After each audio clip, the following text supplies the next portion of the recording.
The evening air in Riverside Heights carried the scent of spring rain when the Porsche careened off Highway 15, metal screaming against guardrail before erupting into flames. Cole Harrison, his janitor uniform still damp with cleaning solution from the high school, abandoned his dinner and ran toward the inferno. Heat waves distorted the twilight as he fought through smoke and twisted steel. Through the shattered windshield, a woman in an Armani suit sat motionless, emerald eyes reflecting the fire's glow. Blood traced delicate lines down her porcelain cheek. When their gazes locked, she didn't cry for help. Instead, she whispered words that would haunt him forever. "Please, let me die here. They need me alive to destroy everything I love." What kind of successful woman begs a stranger to abandon her to the flames? Cole's calloused hands found purchase on the twisted doorframe, metal biting through his palms like heated knives. The woman's manicured fingers pressed against his wrist, surprisingly strong for someone moments from death. Her breath came in shallow gasps, each word a struggle against the smoke filling her lungs. "You don't understand? If I survive this—" She coughed, specks of blood staining her lips. "They'll use me to hurt innocent people." Her emerald eyes held a desperation Cole had never seen, not even during Sarah's final days in the hospital. Something about the way she spoke, the careful control even while trapped in twisted metal, told him this wasn't delirium from trauma. The fuel smell grew stronger. Flames licked closer to the gas tank. "Lady, I don't know who they are, but I'm not leaving you to burn." Cole wrapped his arms around her waist, feeling expensive fabric tear against jagged metal. She fought him then, pushing against his chest with surprising strength for someone bleeding and broken. Her resistance felt wrong, unnatural, like watching someone drowning refuse a life preserver. The heat intensified against his back as he pulled her through the window opening. Glass fragments caught his jacket, tearing through fabric to scrape skin beneath. She went limp in his arms just as the Porsche exploded behind them, the force throwing them both into the roadside ditch. Water from the afternoon's rain soaked through their clothes as they lay gasping in the muddy grass. Cole pushed himself up on his elbows, ears ringing from the explosion. The woman lay still beside him, unconscious now, her breathing shallow but steady. In the flickering light from the burning wreckage, he could see her face clearly for the first time. Mid-30s, aristocratic bone structure, skin that had never known manual labor. Her suit, despite the tears and soot, probably cost more than he made in 3 months. A thin gold chain around her neck held a pendant he couldn't quite make out in the dancing shadows. Blood matted her dark hair against her skull, and her left arm hung at an odd angle. But it was her hands that caught his attention. No wedding ring, but a thin band of pale skin showed where one had been recently removed. Sirens wailed in the distance, growing louder with each passing second. "Don't tell them what I said." Her voice was barely a whisper, eyes still closed. For a moment, Cole wondered if he'd imagined it. Then her fingers found his, gripping with desperate strength. "Promise me, whatever happens, don't tell them I asked you to leave me." Her eyes opened, locking onto his with an intensity that made his chest tighten. "My name is Vivian Cross. Remember that name. When you read about me in the papers tomorrow, remember I wasn't the person they'll say I was." She squeezed his hand once more, then let go as the ambulance lights painted everything red and blue. "Thank you for saving me, even though I didn't want to be saved." The paramedics arrived before Cole could ask what she meant about the papers. 24 hours later, Cole sat in his small kitchen, staring at the morning newspaper spread across the scratched Formica table. The headline made his coffee grow cold in his hands. "Cross Industries CEO dies in highway crash. Embezzlement investigation continues." The photo showed a woman who looked nothing like the desperate person he'd pulled from the wreckage. Corporate headshot, confident smile, eyes that held no trace of the terror he'd witnessed. According to the article, Vivian Cross had been driving to an emergency board meeting when her vehicle lost control.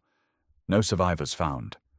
The story painted her as a corrupt executive who'd stolen millions from employee retirement funds before her tragic death ended the investigation. But Cole had held her trembling hand. He'd seen the fear in her eyes. Dead women don't bleed on your shirt. The knock on his front door came 3 days later, soft and hesitant, like someone afraid of being heard. Cole opened it to find Vivian Cross standing on his porch, looking nothing like the polished executive from the newspaper photo. Faded jeans with holes in the knees, oversized hoodie that had seen better years, sneakers held together with duct tape.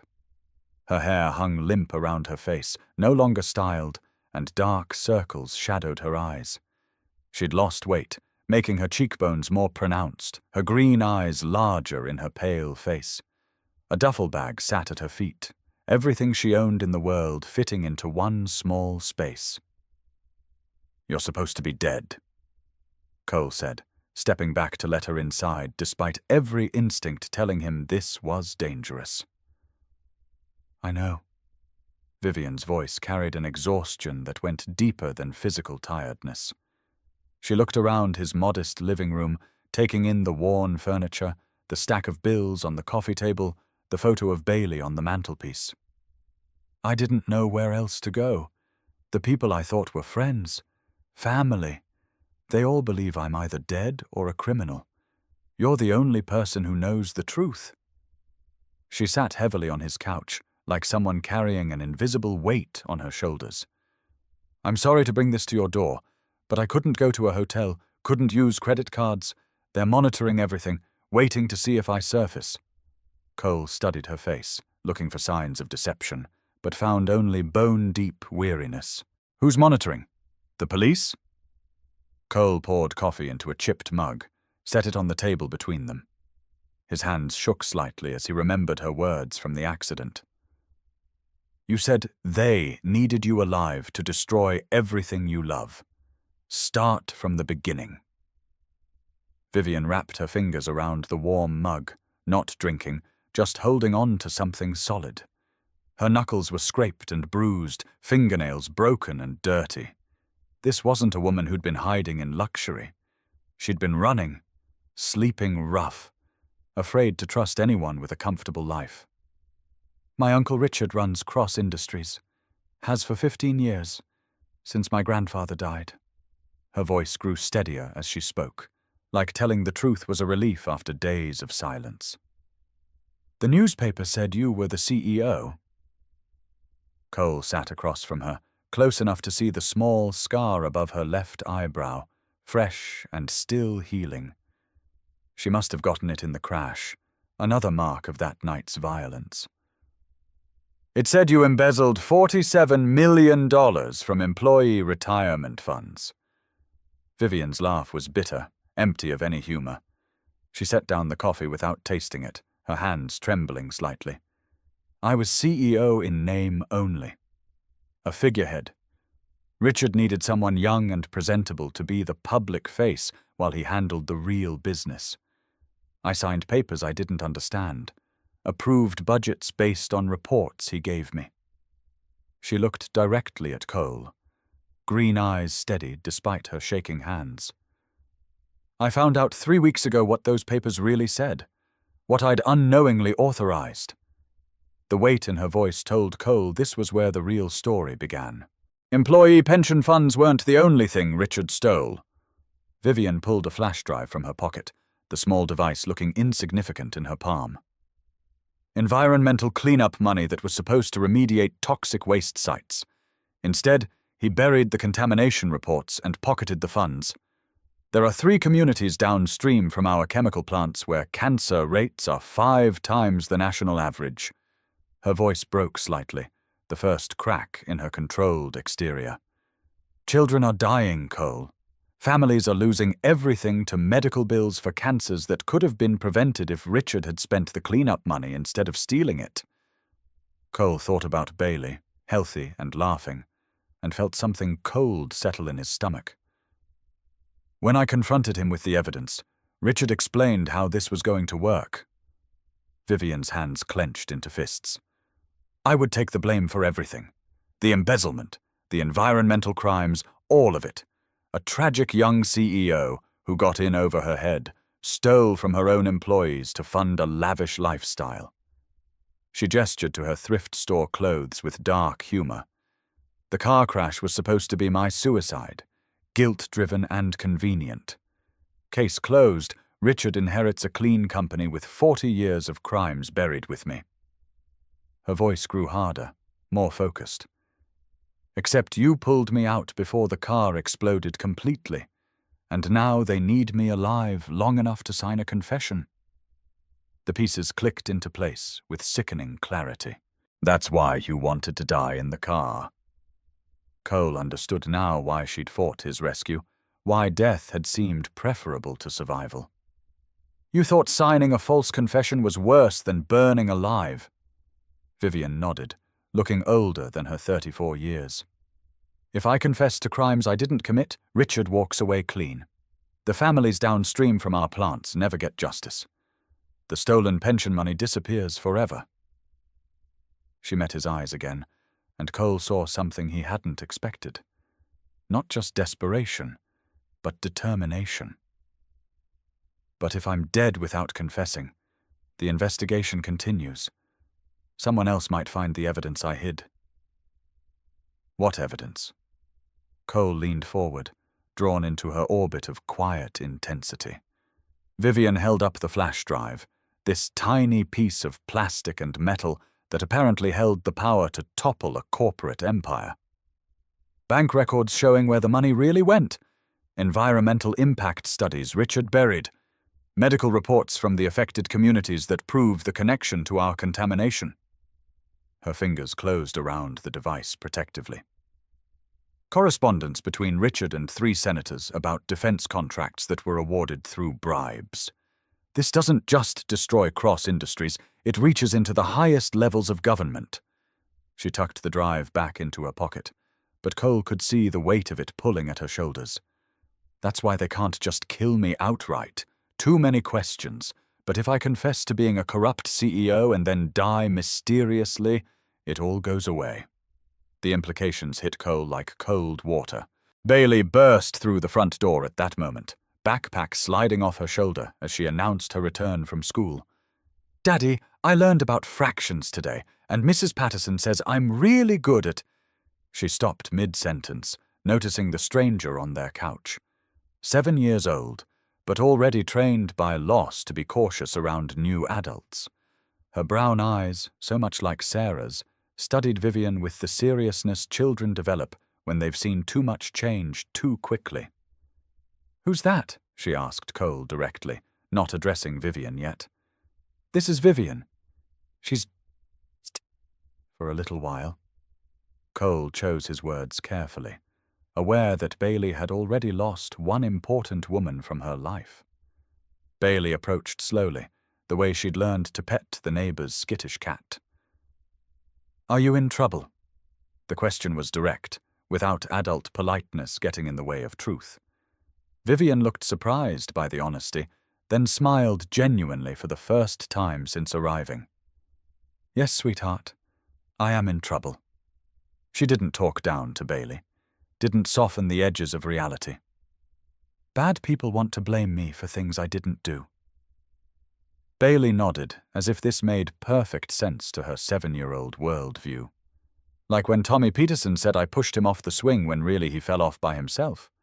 Exactly like that, except much more serious. Vivian's voice gentled without becoming patronizing. Daddy always says the truth comes out eventually. Bailey climbed onto the couch beside Vivian, showing the fearlessness children have before the world teaches them to be afraid. Even when people try to hide it. She studied Vivian's face with the intensity only children possess. You look sad and scared. Vivian's composure cracked slightly, tears threatening at the edges of her eyes. I am scared, Bailey. Very scared. Her admission hung in the air between them, more honest than anything she'd said to Cole. "But your daddy helped me, and now I'm a little less scared than I was before." Bailey reached out and patted Vivian's hand with surprising gentleness for a child. Over the next 3 days, Cole watched Vivian transform his small house with quiet efficiency. She cooked meals that didn't come from boxes, helped Bailey with homework at the kitchen table, folded laundry with military precision. She never left the house, never made phone calls, never went near the windows when cars passed by, but she filled empty spaces in their routine that Cole hadn't realized existed. Bailey laughed more, chattered endlessly about school to someone who listened with genuine interest. The house felt warmer somehow, like a home instead of just a place where 2 people slept. But Cole noticed other things too. The way Vivian startled at unexpected sounds. How she positioned herself with a clear view of both the front and back doors. The careful way she moved through rooms, memorizing exits. On Thursday morning, Cole found her standing at the kitchen window before dawn, coffee growing cold in her hands as she watched the empty street. Her reflection in the glass looked haunted, older than her years. "Couldn't sleep?" he asked quietly, not wanting to wake Bailey. Vivian didn't turn around, but he saw her shoulders relax slightly at his voice. "Bad dreams. About the car crash, mostly. But sometimes about what happens if they find me here." She finally faced him, and Cole saw fear had carved new lines around her eyes. "I keep thinking about Bailey, about what they might do if they realize she's seen me, talked to me. No one's going to hurt Bailey." The words came out harder than Cole intended, carrying 8 months of protective instinct. "You can't promise that." Vivian set down her coffee cup with hands that trembled slightly. "Richard has resources you can't imagine. Private investigators, security firms, connections in law enforcement." She moved away from the window, unable to stay still when fear was eating at her. 3 people tried to expose him before me. Martin Brooks died in a car accident. Rebecca Torres was mugged outside her apartment, beaten to death for $20. Janet Wilson committed suicide by jumping off the Riverside Bridge. Her voice grew flat, reciting facts to avoid feeling their weight. All 3 had access to evidence about Richard's crimes. All 3 died within weeks of asking the wrong questions. Cole felt cold seeping into his bones, winter returning despite the spring warmth outside. "But you have the evidence now." He gestured toward her pocket where the flash drive lived. "That makes you dangerous to him." Vivian nodded, exhaustion pulling at her features. "Dangerous, but also valuable. He can't just kill me like the others because too many people know I exist.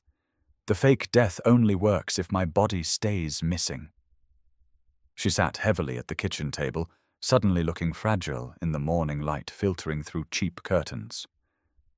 "But if I surface publicly to expose him, he'll destroy me in the media first. Paint me as the real criminal trying to frame an innocent man. By the time anyone looks at the evidence objectively, I'll be discredited. So what's the plan?" Cole sat across from her, drawn into this deadly chess game despite himself. Vivian was quiet for a long moment, staring at her reflection in the dark coffee. When she looked up, her eyes held new determination. "I need to get the evidence to someone Richard can't buy or intimidate. Someone with enough credibility and independence to investigate without being influenced." She pulled out a crumpled business card from her jeans pocket, the edges worn from handling. "Agent Isabel Torres with the FBI Financial Crimes Unit. She's been investigating corruption in government contracting.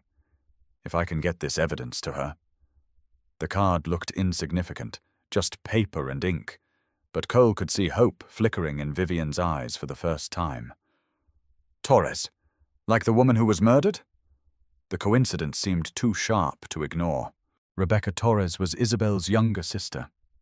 Vivian's smile was grim but satisfied. "Isabel has personal reasons to want Richard brought down, reasons that go deeper than professional duty." She stood up, energy returning to her movements for the first time in days. The question is how to make contact without Richard's people noticing. Isabel is probably being watched too, in case I try to reach out. Cole could see her mind working, analyzing angles and obstacles with the strategic thinking that had made her a CEO, even if only in name. Phone calls can be monitored, email gets intercepted, meeting in person puts us both at risk. What about a third party? Cole found himself pulled into the planning despite the danger it represented. The idea took shape as they talked, fueled by coffee and desperation. Cole's friend Derek from his army days now worked private security in Philadelphia. Clean background, no connection to cross-industries, trusted contacts in federal law enforcement. He could arrange a meeting between Vivian and Agent Torres on neutral ground. Derek owes me, Cole explained, thinking about the night in Kandahar when he'd pulled Derek from a burning Humvee. He'll help without asking too many questions. Vivian nodded slowly, hope and terror warring in her expression. When? The question hung between them, weighted with everything that could go wrong. Tonight, before they get tired of waiting and make their move. Bailey chose that moment to wander into the kitchen, hair sticking up at odd angles, clutching her favorite stuffed elephant. Why is everyone awake so early? She asked through a yawn that made her look impossibly young. Cole and Vivian exchanged glances, both thinking the same thing. Whatever happened next, Bailey couldn't be here when it went down. Princess, how would you like to have a sleepover at Aunt Jenny's farm tonight? Cole kept his voice light, casual, as if this was a fun surprise instead of a safety precaution. Bailey's face lit up with excitement. Can I feed the chickens and ride the old horse? Her enthusiasm was infectious, making the kitchen feel normal for a moment. All the chickens and horses you want, Cole promised, his heart breaking a little at how easily she trusted him to keep her safe. The hours until evening passed too quickly and too slowly at the same time. Vivian helped Bailey pack her overnight bag, including the stuffed elephant and 3 favorite books. Cole called Jenny, using a code they'd developed during his deployment, to let her know this was serious without explaining over potentially monitored phone lines. Weather's looking bad tonight. Thought Bailey might enjoy a change of scenery. Jenny had raised 3 boys and survived 2 military deployments as a spouse. She understood immediately. Bring her over any time. We'll make cookies and watch movies. As afternoon faded into evening, Cole found himself studying Vivian's face, memorizing details in case this was the last quiet moment they'd have. The drive to Jenny's farm took 45 minutes through winding country roads. Bailey chatted excitedly in the back seat, oblivious to the tension radiating from the adults in front. Vivian sat silent, hands clenched in her lap, watching the rearview mirror for following cars. Cole took random turns, doubled back twice, used every evasion technique Derek had taught him years ago.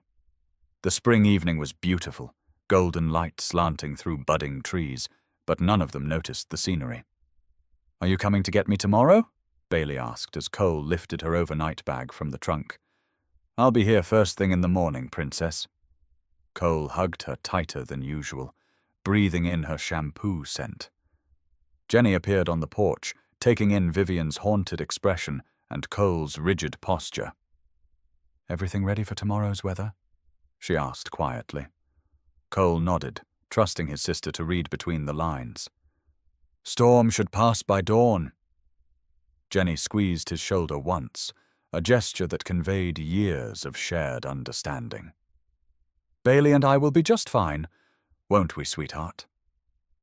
Bailey ran toward the house, already calling for the chickens, resilient in the way only children can be. Cole watched until she disappeared inside, then turned back to face whatever came next. The drive back to Riverside Heights felt like driving toward a cliff edge. Derek met them at a 24-hour diner outside the city, a place where truck drivers and night shift workers created perfect camouflage. He looked exactly like Cole remembered from Afghanistan. Tall, broad-shouldered, with watchful eyes that catalogued every person in the room.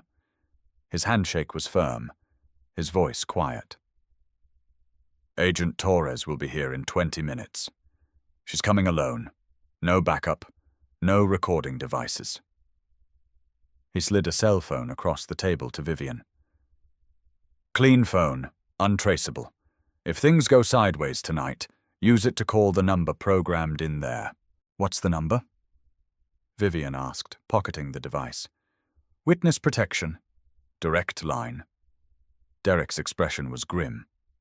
Torres says your uncle has people everywhere. Government contracts buy a lot of loyalty. When Agent Isabel Torres walked into the diner, Cole understood why Rebecca Torres had been willing to die for the truth. The family resemblance was unmistakable. Same dark hair, same determined jawline, same eyes that had seen too much injustice. But where Rebecca had been young and idealistic, Isabel carried the weight of experience and loss. She wore jeans and a leather jacket, looking more like a biker than a federal agent. Her handshake was firm, her gaze direct. Ms. Cross, I've been hoping you were still alive. Her voice carried controlled anger that had been building for months. My sister died because she tried to expose your uncle's crimes. I know. Vivian replied simply. I'm sorry for your loss, and I'm sorry it took me so long to find the courage Rebecca had. Isabel studied Vivian's face, looking for signs of deception, finding only exhaustion and determination. Derek says you have evidence, real evidence, not just accusations. Vivian placed the flash drive on the table between them, this tiny device that held the power to topple governments. Bank records showing where the stolen money went, environmental studies proving Richard knew about the contamination, medical reports from affected communities, email correspondence with 3 senators about rigged defense contracts. She met Isabel's eyes steadily. Everything your sister died trying to expose. Isabel picked up the drive, turning it over in her hands like she couldn't believe something so small could contain so much truth. How do I know this is real? Isabel's training made her cautious, but Cole could see hope fighting with professional skepticism. Richard Cross has resources to create very convincing forgeries. Vivian pulled out her phone, fingers flying over the screen. Because I recorded him. Her voice was steady, but Cole could see her hands trembling slightly. 3 weeks ago, when I confronted him with what I'd discovered, he thought I was alone, vulnerable, easily manipulated. She turned the phone so Isabel could see the video file. He explained everything, how the murders were arranged, how the cover-up worked, how he planned to frame me. Isabel's eyes widened as she watched Richard Cross calmly describing 3 murders like business transactions. Jesus Christ, she breathed, pausing the video. This is a full confession. She looked up at Vivian with new respect. Why didn't you come forward immediately? Vivian's laugh was bitter. Because I was terrified. Because I knew what happened to people who crossed Richard. Because I thought I could handle it quietly, internally, without anyone else getting hurt. She gestured toward the phone. I was naive enough to believe family loyalty meant something to him. And now? Isabel slipped the phone and flash drive into her jacket pocket. Now I know that justice matters more than family, more than safety, more than my own life. Vivian's voice grew stronger with each word. Those communities downstream from our plants deserve the truth. The families who lost their retirement savings deserve restitution. Rebecca deserved to live long enough to see her investigation succeed. Isabel nodded slowly, professional mask slipping to show personal satisfaction beneath. But the diner's front door chimed at that moment, and Cole's blood turned to ice water. Richard Cross himself walked in, flanked by 2 men in expensive suits. He moved with the confidence of someone who owned everything he surveyed, scanning the room until his eyes found their table. His smile was cold, predatory, the expression of a man who'd won games far more dangerous than this one. Vivian, darling, you've led us quite a chase. His voice carried across the diner, drawing attention from other patrons. Time to come home and face reality. The trap had been perfectly laid, and they'd walked right into it. Agent Torres, I presume. Richard's attention shifted to Isabel, dismissive and patronizing. I'm afraid you're operating outside your jurisdiction here. This is a family matter. One of his companions moved toward the back exit, while the other positioned himself near the front door. Professional movements, practiced coordination. These weren't just bodyguards. They were cleaners, people who made problems disappear permanently. Vivian has been struggling with mental health issues since her grandfather's death. Tonight's episode is particularly concerning. I'm not going anywhere with you, Vivian said, her voice carrying across the sudden silence in the diner. Richard's smile widened, but his eyes remained cold. I'm afraid you don't have a choice, sweetheart. Dr. Patterson is waiting outside with a medical commitment order. Psychiatric evaluation, temporary custody for your own safety. He pulled papers from his jacket, official-looking documents that would give him legal authority to take her. Your friends here can't protect you from court orders. His gaze swept over Cole and Derek dismissively.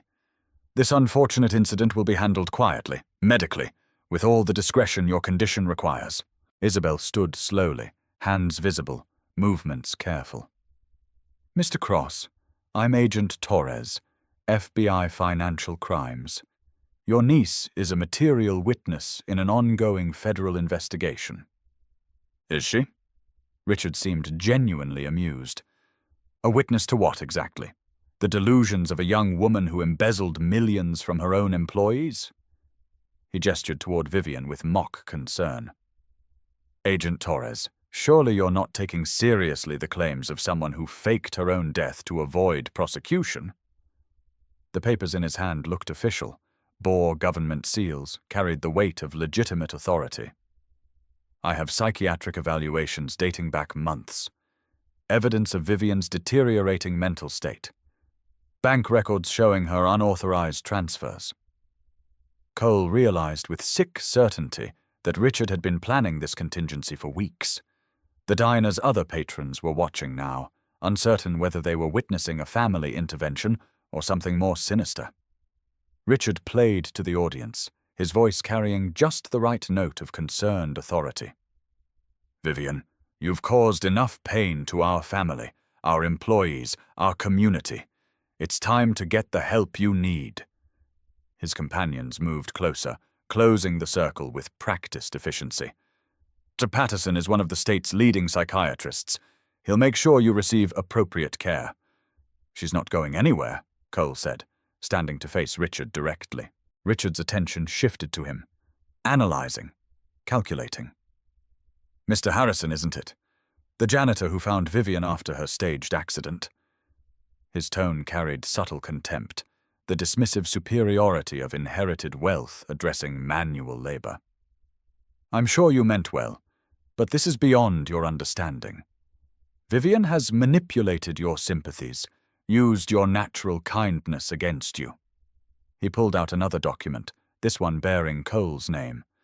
In fact, there's a question about your role in harboring a fugitive. Child Services might be interested in Bailey's living situation.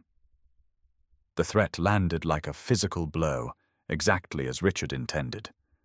Derek moved then, positioning himself between the back exit and Richard's man. Military bearing, casual but ready, hands loose at his sides. Gentlemen, I think there's been a misunderstanding. His voice carried quiet authority that made everyone in the diner pay attention. Agent Torres, perhaps you'd like to make some phone calls. Verify everyone's credentials. Isabel nodded, pulling out her phone, but Richard's smile only widened. By all means, Agent Torres, call your superiors. Ask them about the joint task force investigating Cross Industries. He waited while she dialed, confident in whatever game he was playing. Sir? Agent Torres, I need immediate verification on a federal warrant for... Her face changed as she listened to the voice on the other end. Richard's triumph was evident in his posture, the satisfied smile of someone who'd planned for every contingency. "Agent Torres, I believe your supervisor is explaining the jurisdictional complexities here. The joint task force between FBI and local authorities gives us considerable latitude in handling family members with psychiatric conditions." He gestured toward his companions, who moved closer to Vivian's chair. "Dr. Patterson's evaluation will be conducted at a secure facility, for everyone's safety." But Vivian had been quiet too long, and Cole recognized the stillness that came before decisive action. "Actually, Uncle Richard, I think there's something you should see." Her voice was calm, almost conversational, as she pulled out a second phone Cole hadn't known she carried. "I've been live-streaming this entire conversation to Rebecca Torres's social media accounts." She held up the device, showing a live view count climbing rapidly. "Turns out, people are very interested in hearing a wealthy businessman threaten a federal agent and a 7-year-old girl." Richard's face went white, then red, composure cracking for the first time. The comments were rolling in faster than anyone could read them. Screenshots being taken, video being recorded by viewers, shared across platforms with viral speed. Richard's carefully constructed public image was disintegrating in real time, broadcast to thousands of people who'd been following Rebecca's investigation for months.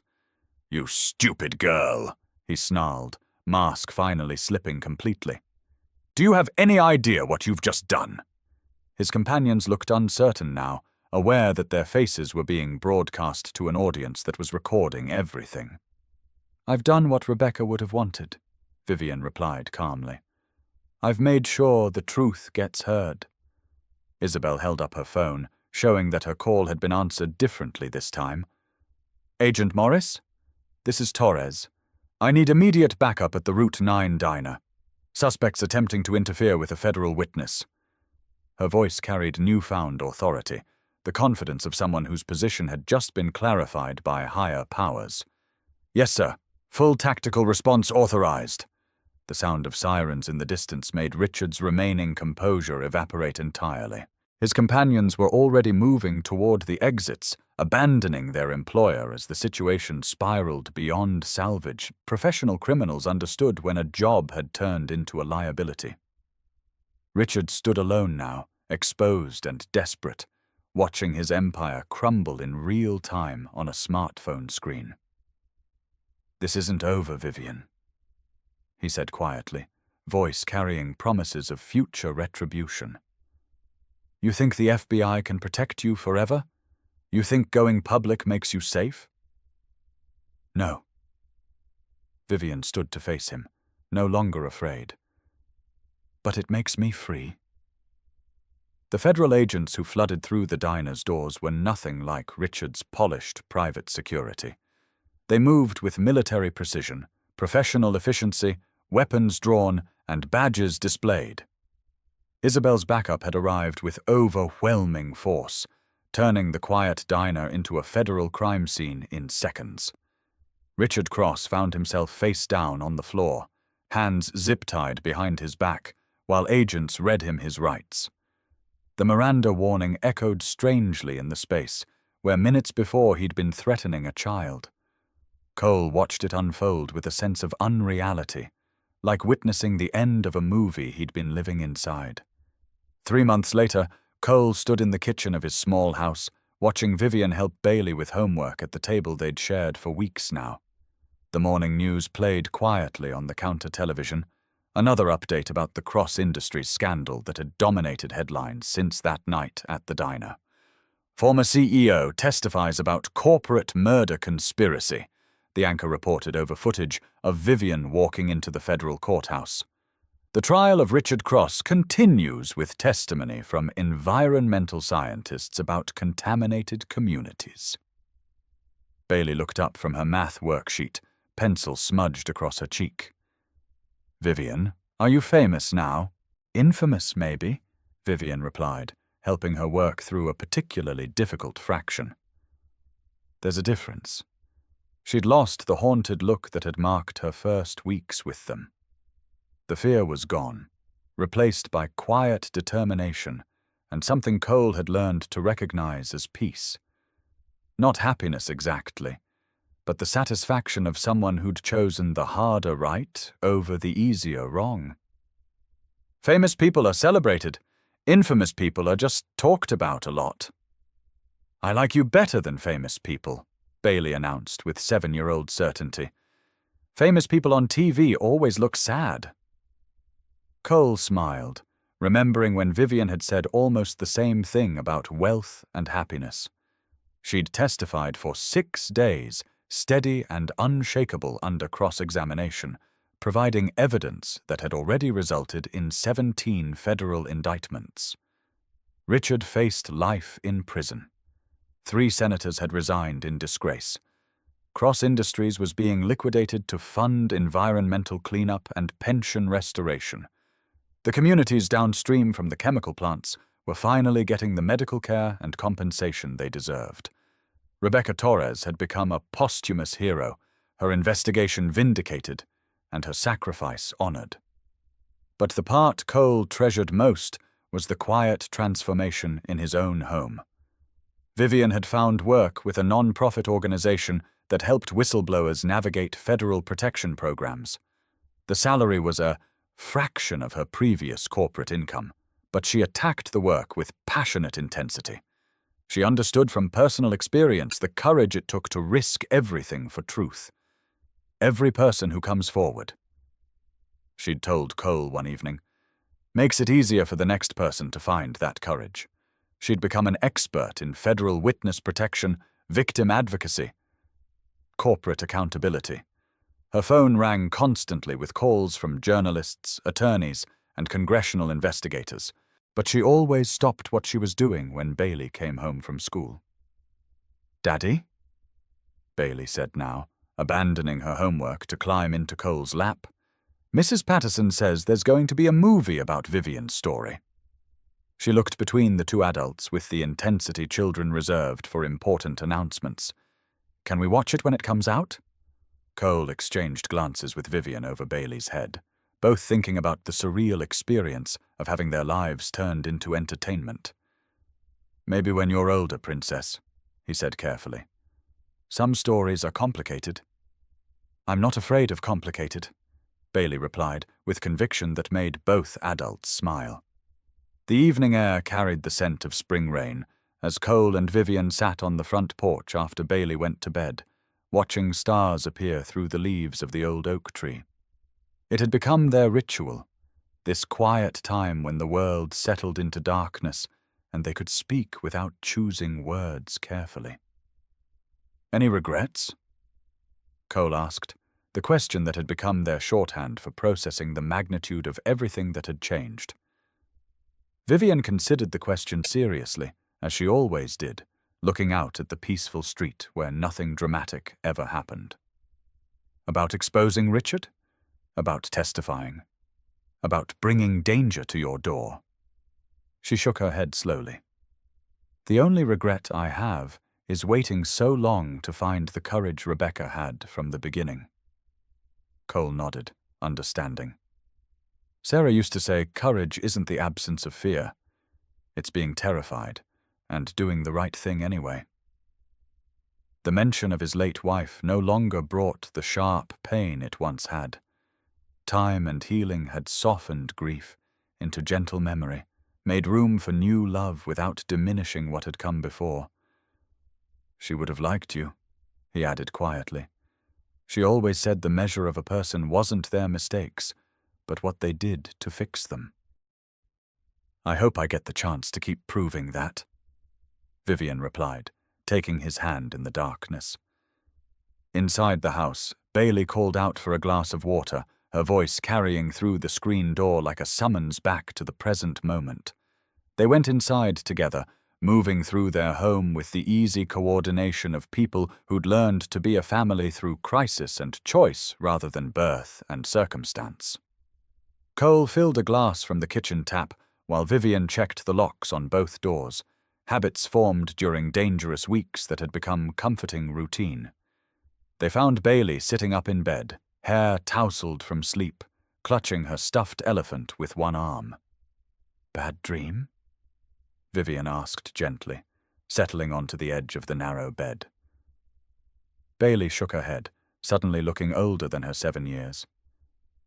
"Not bad. Just big." She struggled to find words for whatever had been churning in her young mind.